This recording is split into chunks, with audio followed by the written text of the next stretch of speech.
It's time for Alamogordo Town News on Crazy Radio. I'm Anthony Lucero. When it comes to news on 95.1 FM, weather always comes first.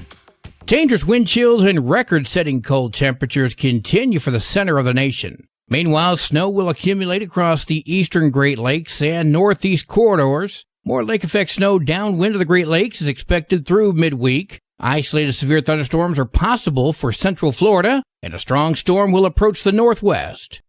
Closer to home, warmer weather and no hazardous weather is expected at this time. We'll have another look at the weather following this news. The Village of Tularosa is having a regular meeting this evening at 6 p.m. You can view the meeting agenda by punching up villageoftularosa.com.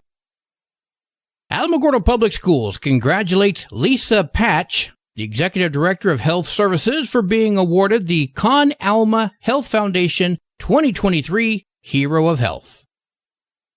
Free tax preparation from AARP Foundation Tax Aid will take place at the Sergeant Willie Estrada Memorial Civic Center. That begins on Tuesday, January 30th. Tax preparation will run on Tuesdays, Wednesdays, and Thursdays from January 30th through April by appointment only. If you have any questions, call 575-495-0304.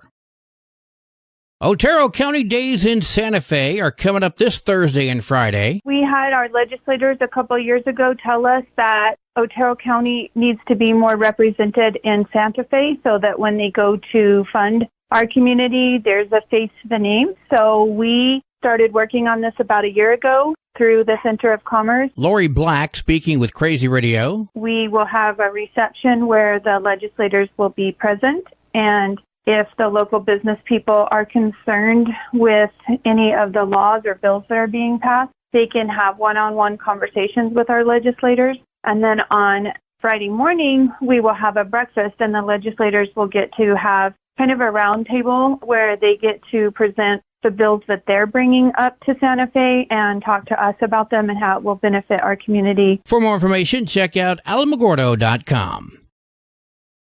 Coming up on January 25th is the Republican Party of Otero County pre-primary convention. I spoke with Vice Chair Josh Beasley. We'll be electing our delegate party to represent Otero County at the state convention. We will be electing, I believe it is 23 positions from the Republican community to go represent Otero County at the state convention. And now what the delegates will do there is they will vote to put candidates on the ballot. You can hear this conversation in full by visiting the Crazy Radio YouTube channel. Email rpoc88310@gmail.com for more information, or check out the RPOC Facebook page.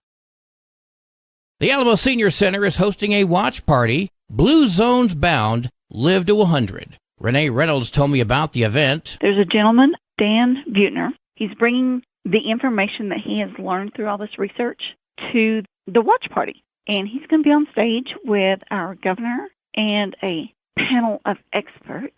And they're going to discuss this, and we get to all listen in and figure out what they're doing. That's on Wednesday, January 24th. Limited seating is available for this free event. Call 575-439-4150 to RSVP or get information.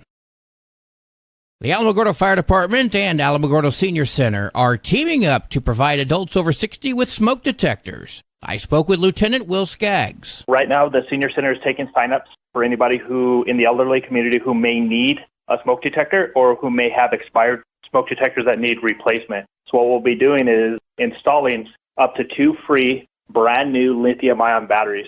That means that the residents don't have to change the batteries, and they don't have to worry for their smoke detectors for 10 years, and they're completely free. That's on February 10th. Contact the Alamo Senior Center to register or for more information. The fire department is looking for volunteers to help install these smoke detectors. If you want to help, please call 575-635-7589. Well, today is Wednesday. That means we're going to have our weekly report from Love Inc. We go now to Susan Payne. Good morning, Alamogordo. This is Susan with Love Inc. of Otero County, giving you our weekly report. Love Inc., we've, of course, been busy the last 2 weekends. Well, actually last weekend and then coming up this weekend, we have actually been training on Saturdays with the IRS VITA program. That's the Volunteer Income Tax Program. And we are going to be able to provide free income tax preparation services to families in Otero County that are making $75,000 a year or less. And we will be able to do those for free, including a free e-file. We're excited about that. We're going to kick that program off on January 27th. And actually on January 24th, save the date, I believe we're going to have a ribbon cutting that day. So that should be exciting. We are looking forward to this. We're partnering up with Thrive of Southern New Mexico to provide this program, and we're super excited about that. If you know anybody that can benefit from it, certainly they can call us at 575-439-4812. We can give them more information on that. We are still collecting food for our backpack program for the public schools. We have provided a lot of food for that program and continue to do so. And so if you can help us out with that, we would appreciate it. Just as a reminder, we're doing about 230 bags a week. So quite a few between Alamogordo and Tularosa. And the community support is essential if we're going to make this program work. We will be doing a presentation at the February school board meeting just to update the new board on what we do, what our program is about, and give them a dollar amount. We've been doing this program now for 12 years, and I want to put a dollar amount to that so that we can put that in perspective and people can understand just how much we have poured into the kids of Alamogordo and Otero County. That is about it for this week. Of course, our food pantry is still open, and I must say booked.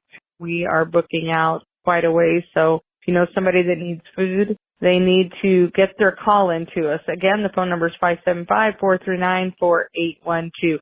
Until next week, everyone be blessed. News from around the state in just a moment. This is Alamogordo Town News on Crazy Radio. I'm Anthony Lucero. AlamogordoTownNews.com is a locally owned website featuring local news matters from a local perspective that affects you, and we bring it to you directly. Plus, local sports, cultural arts, and events. Online, AlamogordoTownNews.com. Owned and operated by Second Life Media. We are Otero County. Directory Plus is the right size book. It's the book if you need a phone book. That's what just one person has to say about Directory Plus. With its red cover, features, colorful yellow pages, and lots more, it's no wonder people all over use Directory Plus. It has so much more information. You can cross-check phone numbers or addresses or pretty much anything. Look on the plus side, Directory Plus. I'm a big fan of Directory Plus. Gerardo Flores, a former Santa Teresa elementary teacher, was taken into custody by U.S. Marshals and charged with child fondling as well as continuous sexual assault of a child in the state of Texas. New Mexico court documents state that Flores is subject to extradition to Texas. Gadsden Independent School District officials say the charges did not involve any students within their district and refer to Flores as a former teacher.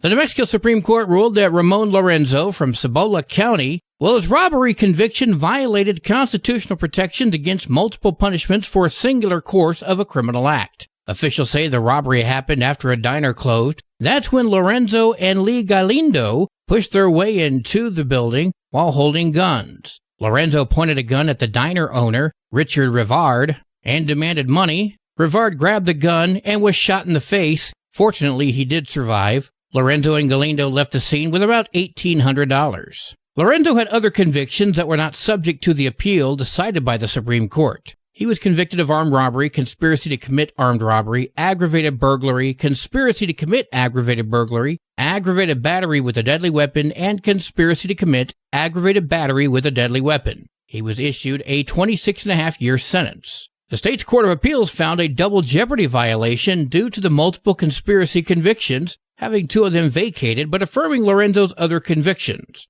Lorenzo's appeal to the Supreme Court raised a double jeopardy argument for the aggravated battery and armed robbery convictions. The justices wrote that the state's closing argument at the trial reveals its reliance on defendant's shooting of the victim as the legal theory supporting the conviction of both offenses.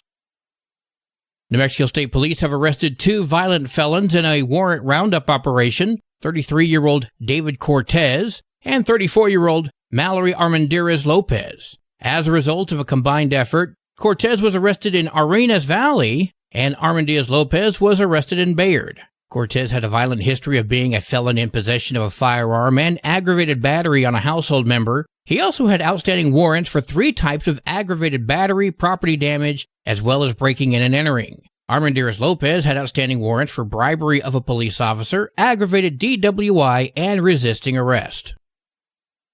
New Mexico Governor Michelle Lujan Grisham is embracing major initiatives designed to rein in violent crime, boost access to affordable housing, as well as address concerns about climate change and drought at the outset of a 30-day legislative session. The governor gave her State of the State speech yesterday at the opening of the session. The state expects to draw in a record-setting $13 billion during the fiscal year, exceeding annual spending obligations by nearly a third. Leading Democratic legislators are calling for a restrained increase of 5.9% in annual general fund spending, totaling $10.1 billion, while the governor is recommending a more robust annual spending increase of nearly 10%, which will include a $250 million plan to expand down payment assistance and $40 million to launch a statewide effort to reduce homelessness. However, several separate disruptions happened during the address. Multiple groups of protesters in the gallery in the House of Representatives stood and voiced opinions on multiple subjects. At a time when production studios nationwide are booked years out,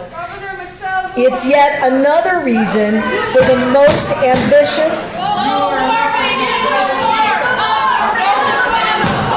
We're going to give them their due.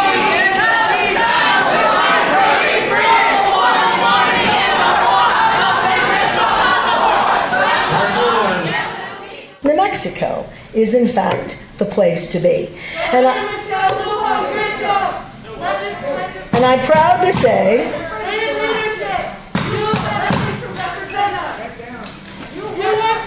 Sergeant Marks. I hope they're going to be happier later when we talk about all the climate change and renewable energy that we're going to lean into. The disruptions prompted Lieutenant Governor and President of the Senate, Howie Morales, to prompt the Sergeant-at-Arms to remove the protesters from the gallery. How very open.